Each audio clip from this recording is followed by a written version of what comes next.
Sir, anak nyo ba ito? Nakikilala nyo? Sila to. Sa anak namin.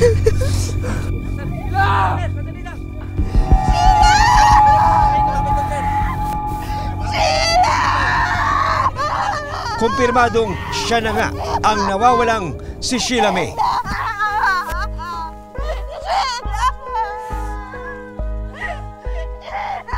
Halos pagsakluban ng langit at lupa ang mag-asawang Willie at Sally nang makita ang kalulus-lulos na sinapit ng kanilang anak. Hindi na tama yung ginawa nila.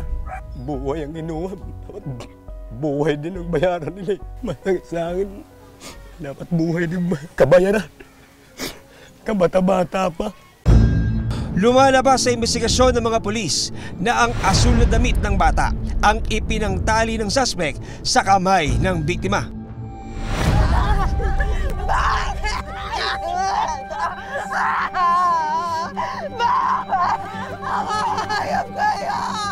Kaya po na-identify na mas mabuti ng relatives is dahil po doon sa damit na suot na pinanggapos at saka po doon sa necklace na bigay nung tatay nung birthday ng bata. Nasuot pa niya that time nung nakuha namin bangka.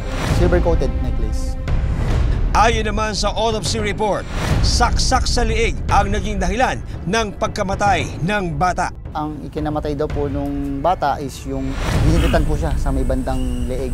Tapos po lumabas din po sa examination sa kanyang katawan na siya po ay pinalo ng matigas na bagay. Ano po yung indications na siya po inaabuso? Nung time po kasi nakuha namin yung katawan niya is yun nga po, walang suot na pangitaas, walang pangibaba at wala po siya suot na underwear. Next po, yung position po nung dalawang hita niya is medyo nakabuka po. Opo. Tapos, as per nga po sa report ng ating attending physician na nagkandak ng autopsy, is positive po yung bata na underage.